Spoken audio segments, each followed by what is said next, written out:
Elçin müəllim, onu söyleyeyim ki, bu dəqiqə siz məndən soruşsanız ki, sualınız belə olsa, Birləşmiş Ştatlar ki, fövqəli dövlətdir, onun dünyadakı maraqları ki, demək olar, bütün qitələri əhatə eləyir.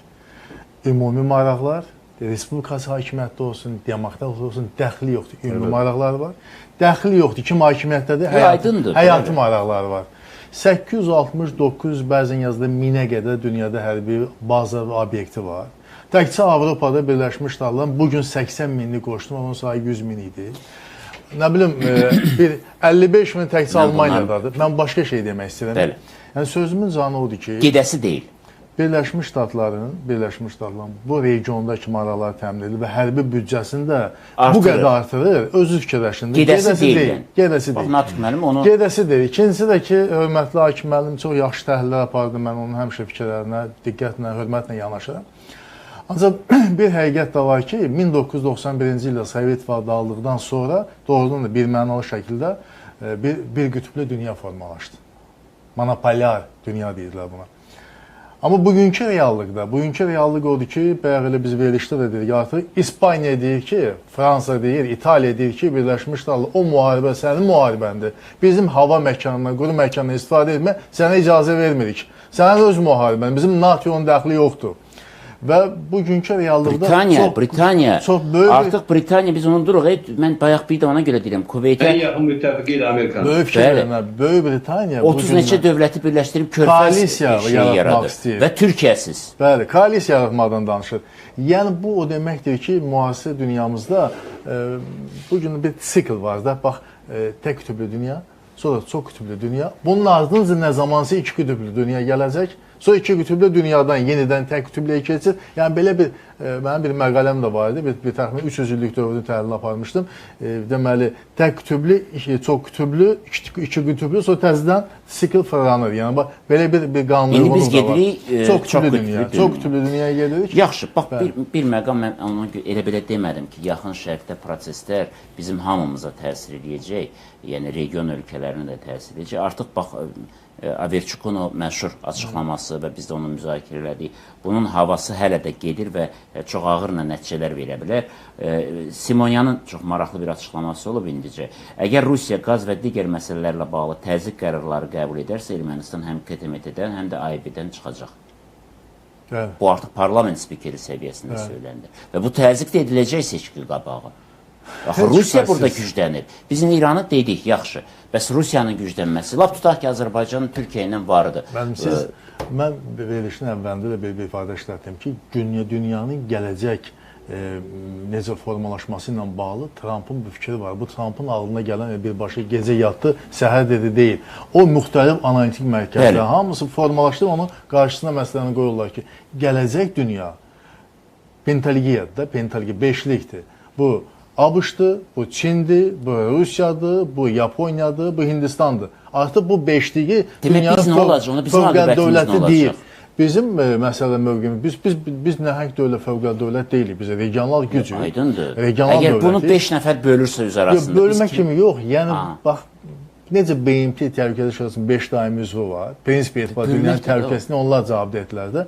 Yəni bugünkü yeni reallıq oldu ki, siz fikir verirsiniz, Avropaya elə bir səviyyədə bir diqqət də yoxdur artıq. Avropanı heç belə siyahıya almırlar. Bu situasiyada ən çox maraqlandıran biz özümüzük. Bax, siz dediyiniz o bölgü ki var, Trump da dedi, səsləndirdi. Biz o bölgüdə hara düşürük? Biz o bölgüdə hesab edirəm ki, bizim yerimiz odur ki, biz, bax, indi yeritdiyimiz siyasət var, hal-hazırda yedik. İki tərəfli münasibətlər formatı bizdə yüksək səviyyədə olmalıdır. Çünki 3 tərəfli, 4 tərəfli ondan birbaşa asılıdır. Biz 2 tərəfli formatı üstünlük. Yəni bu 5 qüvvənin hamısı ilə. Biz Birləşmiş Ştatlarla görürsünüz, münasibətlərimiz yüksək səviyyədə. Biz Rusiya ilə münasibətlərimizi müttəfiqlik səviyyəsinə kimi qaldırmışıq. Müəyyən ixtilaflar, ziddiyyətlər olsa da belə ortada sənəd var. Biz Çinlə münasibətlərimizi 2 strateji sənəd imzalamışıq. 2 Çinlə və bu artıq bizim münasibətlərimizin ən yüksək səviyyəsinin ifadəsidir. Cənab Prezident İlham Əliyev bir ildə 2 dəfə Çinə səfər edir. Hindistanla münasibətlərimiz deməli, Hindistan və Yaponiya... Bir kəlmə olar, bir kəlmə deyim Elman müəllimin, hörmətli Elman müəllimin sözünə bağlı olar. Buyurun. Elçi müəllim olar. Demək, Elman müəllim, o 5 qütbülü, 5 ölkə, pentargiya o onların fikridir. Yəni Trumpın sözü. Yəni Erdoğan dəfələrlə Türkiyənin hörmətli Cumhurbaşqanını təkrar edir ki, dünya 5-dən böyükdür. İndi bu 5 getdi, o biri 5 gəldi. Yəni hesablaşmalıdırlar bizim gücümüzlə də. Elçin müəllim də təkrar soruşur ki, bizim yerimiz hardadır? Mən isə bilirəm ki, bu hadisədə bir də onu göstərdi ki, dünyada lider ölkələrdən biri həm də Türkiyədir. Yəni regionda gedən proseslərlə bağlı Türkiyənin fikri ilə hesablaşırlar. Türkiyə ilə məsləhətləşirlər. Türkiyə Amerika hansısa bir siyasəti yeritmək istəyirsə, Türkiyənin rolunu nəzərə alır. İstər Çin olsun, yəni Türkiyə ilə bir yerdə Azərbaycan və Türk dünyasıdır. Ona görə də mən bu məsələdə optimistəm ki, Türkiyə məsələsi bu bəlli məsələ deyil. İndi çox qütbülü deyil. Siz mənə deyin görüm, Amerikadan başqa hansı bir qütb var bu günləri? Çin var. Avropa Çin var. Müəllim, Çin var. Çin Xalq Respublikası. Çin Xalq. Amma mən hesab edirəm ki, tək qütbsüz o sikl variantınızda mən razıyam. Sikllə gedir, tək qütbülüyə doğru gedir. 15 il olacaq, 20 olacaq Amerikanın gücünə asıldı. Ondan sonra çox qütbülü və yaxud iki qütbülü dünya gələcək. Biz ona hazır olmalıyıq. Bugün faktiki qlobal cənub var, qlobal şimal var. Qlobal şimalı rəhbəri Birləşmiş Ştatlardır. Bu qeyri-formal desək, qlobal cənubun da lideri bu Çindir. Bu faktdır ya. Bunu bu dəqiqə o yana çöl, bu yana çöl, bu vəziyyətdədir. Aydındır.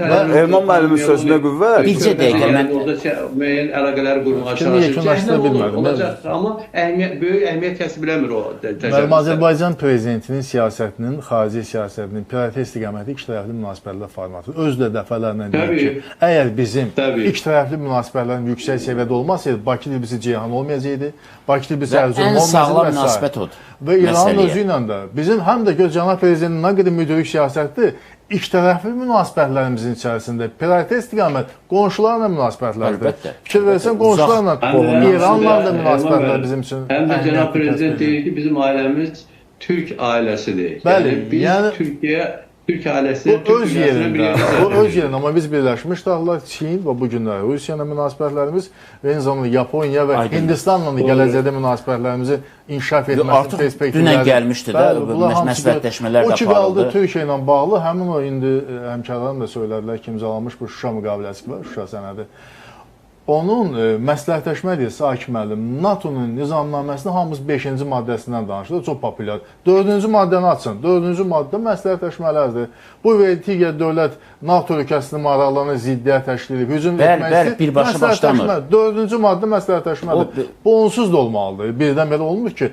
Amma əslində, bax, bu günləri... Orada ən vacibi bizim ordularımızın inteqrasiyasıdır və bu deməkdir ki, Türkiyə hər hansı bir dövlət hücum etsə, Azərbaycan Türkiyənin yanındadır və eyni zamanda Azərbaycan münasibəti də eyni yanaşmadır.